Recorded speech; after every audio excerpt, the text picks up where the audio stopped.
नमस्कार बच्चों, स्वागत है एक लक्ष्य एग्जाम स्टडी में। तो कैसे हैं प्यारे बच्चों? अच्छे हैं? पढ़ाई मस्त चल रही है? चलिए, मैं भी अच्छा हूं और आज आप लोगों को फिर से मैं लेके आ गया हूं नीट 2024 बायोलॉजी के महत्वपूर्ण क्वेश्चन के साथ। तो प्यारे बच्चों, नीट एंट्रेंस एग्जाम की दिन जो है प्रतिदिन प्रतिदिन कम होती जा रही है और आप लोगों का प्रेशर जो है बढ़ता ही जा रहा होगा। तो प्यारे बच्चों, घबराने की बात नहीं है, तैयारी जो है हम लोगों का चल रहा है ठीक से। और इसी क्रम में प्यारे बच्चों, आज जो है बायोलॉजी के कुछ महत्वपूर्ण और चुनिंदा क्वेश्चन लेकर आए हुए हैं जो परीक्षा में बहुत ही हेल्पफुल साबित होगी प्यारे बच्चों। तो चलिए, बिना देर लगाए प्यारे बच्चों हम लोग देख लेते हैं प्रश्न। तो प्रश्न प्यारे बच्चों, आज बहुत ही अच्छे प्रश्न और सिलेक्टेड प्रश्न जो है लाए हैं प्यारे बच्चों। तो ध्यान से थोड़ा देखेंगे। पहला क्वेश्चन कह रहा है प्यारे बच्चों कि गुणसूत्र पर जीन की अवस्था कहलाती है। गुणसूत्र पर जीन की अवस्था कहलाती है। अब देखिए, गुणसूत्र पर जीन की अवस्था क्या कहलाती है? लोकस कहलाती है कि फैक्टर या कारक कहलाती है, सिस्ट्रान कहलाती है कि न्यूक्लियोसोम कहलाती है? जल्दी बताइए प्यारे बच्चों कि क्या होगा इन चारों में से सही ऑप्शन। बोलिए, क्या होगा? कह रहा है कि गुणसूत्र पर जीन की अवस्था अवस्था बताना है। बहुत लड़के ये समझ रहे होंगे कि फैक्टर ही होगा। नहीं, फैक्टर और फैक्टर कारक जो दिया है प्यारे बच्चों, वो गुणसूत्र का ही दूसरा रूप है, दूसरा नाम है। वो वही है, सेम वही चीज है वो। तो इसलिए फैक्टर कारक आप नहीं लगा पाएंगे क्योंकि ये गलत हो जाएगा। इसीलिए इसमें ऑप्शन डाल दिया गया है कि बच्चे इसमें भ्रम कर जाएंगे। तो याद रखेंगे प्यारे बच्चों, गुणसूत्र पर जीन की जो अवस्था कहलाती है वो लोकस कहलाती है। क्या कहलाती है? लोकस कहलाती है प्यारे बच्चों, लोकस। यानी ऑप्शन जो है 1 आपका राइट होगा। अगला क्वेश्चन है, वायरस में क्या अनुपस्थित होता है? जो वायरस होता है प्यारे बच्चों, जो विषाणु होता है, उसमें क्या अनुपस्थित होता है यानी नहीं रहता है? क्या द्विगुणन नहीं रहता है? क्या प्रोटीन संश्लेषण नहीं रहता है? या ऊर्जा विमोचन नहीं होता है? कि उत्परिवर्तन नहीं होता है? तो प्यारे बच्चों, आप अच्छी तरह से जान लीजिए कि जो वायरस होता है उसमें द्विगुणन तो रहता ही है, यानी उपस्थित रहता है। प्रोटीन संश्लेषण भी रहता है, उत्परिवर्तन भी रहता है, लेकिन ऊर्जा विमोचन अनुपस्थित रहता है। प्यारे बच्चों, याद रखेंगे कि वायरस में ऊर्जा विमोचन नहीं होता है, यानी उसमें क्या होता है? ऊर्जा विमोचन उपस्थित रहता है। इस तरह से हमारा ऑप्शन जो है थर्ड सही होगा। चलिए, तीसरा क्वेश्चन देखते हैं। ब्रायोफाइटा में सम्मिलित है दोनों मिक्स करके लाए हैं, जियोलॉजी और बॉटनी दोनों मिक्स करके हम लाए हैं प्यारे बच्चों। तीसरा क्वेश्चन है कि ब्रायोफाइटा में सम्मिलित है, क्या सम्मिलित है? मॉसेज, हार्नवर्ड, लिवरबर्ड्स, उपरोक्त सभी। तो याद रखेंगे प्यारे बच्चों, जो ब्रायोफाइटा है उसमें मॉसेज भी रहता है, हार्नवर्ड भी रहता है, लिवरबर्ड भी रहता है। इसका मतलब उपरोक्त सभी रहता है। तो याद रखेंगे कि ब्रायोफाइटा में ये सारा रहता है, यानी तीनों ही रहता है, इसलिए उपरोक्त यहाँ दे दिया हुआ है। तो इस तरह से ये ऑप्शन आपका राइट हो जाएगा। यानी मॉसेज भी रहता है, हार्नवर्ड भी रहता है और लिवर बर्ड भी रहता है। किसमें? ब्रायोफाइटा में रहता है, इसलिए सभी हो जाएगा। तो इस तरह से प्यारे बच्चों, जल्दी से इसका स्क्रीनशॉट ले लीजिए या फिर से या इसको लिख लीजिए। अगर कॉपी पेन पर लिख रहे हैं तो जल्दी लिख लीजिए, फिर हम लोग आगे बढ़ते हैं।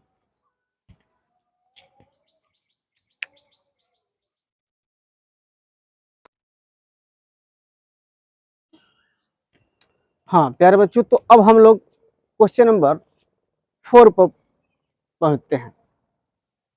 4 नंबर है, कह रहा है कि जीवमंडल में पाए जाने वाले सभी कार्बनिक पदार्थों में आवश्यक रूप से क्या होता है? जो जीवमंडल होता है प्यारे बच्चों, वो जीवमंडल में क्या होता है आवश्यक रूप से? बताइए, जल्दी बताइए, क्या होता है? क्या सिलिका होता है? क्या कार्बन होता है? क्या ऑक्सीजन होता है? क्या नाइट्रोजन होता है? तो प्यारे बच्चों, जो जीवमंडल में जो कार्बनिक पदार्थ होते हैं प्यारे बच्चों, तो कार्बनिक पदार्थ में होता क्या है? कार्बनिक पदार्थ में कार्बन, हाइड्रोजन और ऑक्सीजन होता है। ये 3 चीजें होता है प्यारे बच्चों, कार्बन, हाइड्रोजन और ऑक्सीजन। लेकिन लेकिन यहाँ देखेंगे आप लोग, ध्यान देंगे यहाँ पे आप लोग देखेंगे ऑक्सीजन की जरूरत न हो, लेकिन कार्बनिक पदार्थ जो होता है वो कार्बन और हाइड्रोजन से बना होता है। जैसे मेथेन, एथेन, ये सब कार्बनिक पदार्थ है। आप लोग जानते हैं, जब ऑर्गेनिक केमिस्ट्री पढ़े होंगे तो उसमें बताया गया होगा कि कार्बन और कार्बनिक पदार्थ में कार्बन और हाइड्रोजन अनिवार्य रूप से उपस्थित रहता है। तो इस तरह से इसमें देख रहे हैं आप लोग कि हाइड्रोजन तो है नहीं लेकिन कार्बन है। तो इस तरह से आप कार्बन को क्या करेंगे, लॉक करेंगे प्यारे बच्चों। यानी कार्बनिक पदार्थ में कार्बन और हाइड्रोजन अनिवार्य रूप से रहता है, जिसमें से कार्बन है, हाइड्रोजन नहीं है। अगर हाइड्रोजन रहता तो कार्बन नहीं रहता। बात समझ में आ रही है? तो इस तरह से प्यारे बच्चों, जीवमंडल में पाए जाने वाले सभी कार्बनिक पदार्थों में आवश्यक रूप से क्या होता है, तो वो कार्बन होता है। चलिए नेक्स्ट क्वेश्चन देखते हैं। साइकस तथा पाइनस के मध्य क्या समान है? जो साइकस होता है प्यारे बच्चों और पाइनस होता है, उनमें क्या समान होता है? ये नहीं पूछ रहा है कि क्या रहता है, ये नहीं, दोनों में समानता क्या है? क्या उसमें दोनों में क्रिप्टो गेम्स होता है? दोनों में क्रिप्टो गेम्स है? दोनों में एम्ब्रियोफाइट है? दोनों में पायरिनाइड युक्त हरित लौक होता है? चौथा है, इनको निषेचन के लिए जल की आवश्यकता होती है। तो एक में नहीं पूछ रहा, एक में पूछता तो ऑप्शन कई पड़ा हुआ है, लेकिन दोनों में समान क्या है उसको बताना है। तो याद रखेंगे प्यारे बच्चों, साइकस तथा पाइनस के मध्य जो दोनों में समानता है यानी समान है, वो है कि दोनों में एम्ब्रियोफाइट है। दोनों में क्या है, एम्ब्रियोफाइट है। इस तरह से प्यारे बच्चों ये दूसरा जो है आपका सही होगा, राइट आंसर होगा। बात समझ में आ रही है? तो इस तरह से प्यारे बच्चों ये जो है साइकस तथा पाइनस के मध्य जो है दोनों में एम्ब्रियोफाइट जो है समान रूप से रहता है। इन दोनों में समानता यही है, एम्ब्रियोफाइट। तो जल्दी से लिखिए, फिर हम लोग आगे बढ़ते हैं।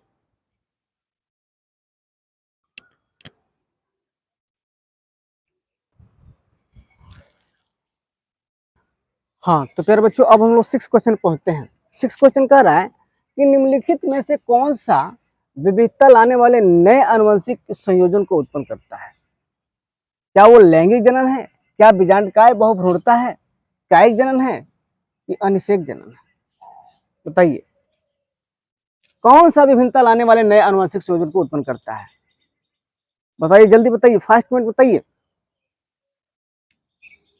हाँ तो क्या होगा प्यारे बच्चों, तो वो होगा कि जो नए आनुवंशिक संयोजन उत्पन्न करता है वो होगा लैंगिक जनन, क्योंकि लैंगिक जनन ही क्या करेगा, विभिन्नता लाने वाले नए संयोजक को उत्पन्न करता है। तो इस तरह से प्यारे बच्चों ये ऑप्शन जो है 1 यानी लैंगिक जनन सही होगा। अगला क्वेश्चन 7वां है कि युग्मकोद्भिद और बीजाणुद्भिद एक दूसरे से स्वतंत्र होते हैं। दोनों यानी युग्मकोद्भिद और बीजाणुद्भिद दोनों एक दूसरे से फ्री होते हैं यानी स्वतंत्र होते हैं। कैसे? किसमें होते हैं? अनावृत बीजियों में होते हैं, आवृत बीजियों में होते हैं, या ब्रायोफाइटा में होते हैं, या टेरिडोफाइट्स में होते हैं। तो प्यारे बच्चों याद रखेंगे कि जो युग्मकोद्भिद और बीजाणुद्भिद होते हैं वो दोनों ही स्वतंत्र अवस्था में किसमें होते हैं, तो टेरिडोफाइट्स में होते हैं, टेरिडोफाइट्स। तो इस तरह से प्यारे बच्चों ये चौथा जो होगा वो सही होगा, राइट आंसर टेरिडोफाइट्स होगा। तो जल्दी लिखिए, फिर हम लोग आगे बढ़ते हैं।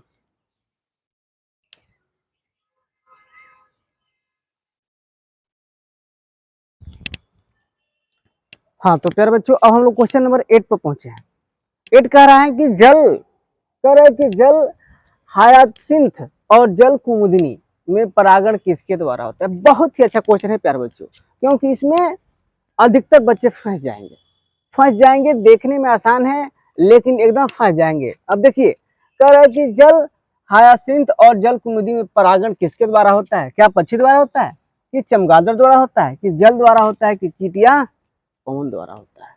जल्दी से बताइए, फर्स्ट कमेंट किसको द्वारा होता है प्यारे बच्चों?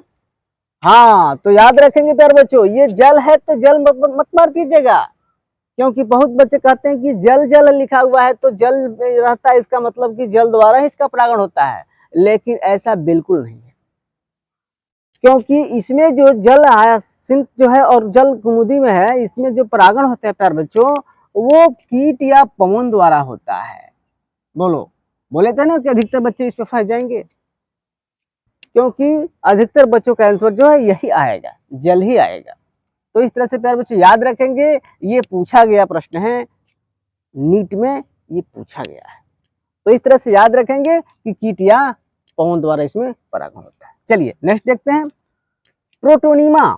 प्रोटोनीमा व पत्ती युक्त युग्मोद्भिद के बीच कौन सी अवस्था मध्यवर्ती है, माने मध्य की है, किसमें किसमें, तो प्रोटोनीमा और पत्ती युक्त युग्मोद्भिद के मध्य कौन सी अवस्था क्या है, मध्यवर्ती है।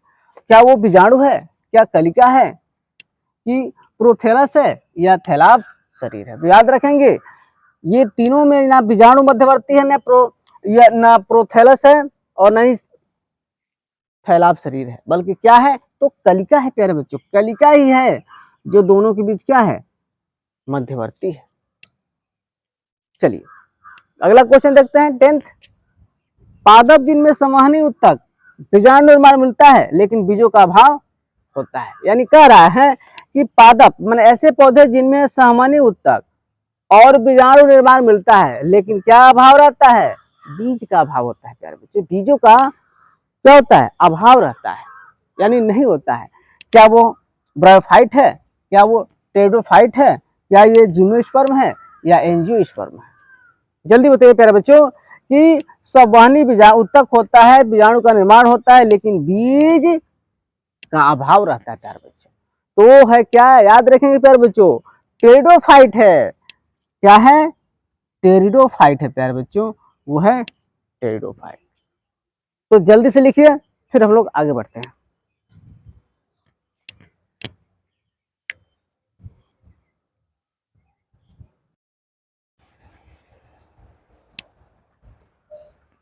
हाँ प्यारे बच्चों, अब हम लोग क्वेश्चन नंबर 11 पर पहुंचते हैं। 11 कह रहा है कि रॉकीफोर्ड चीज को निम्न किस विशिष्ट जीव के द्वारा पकाया जाता है जो उसे एक विशिष्ट स्वाद या फ्लेवर प्रदान करता है या देता है।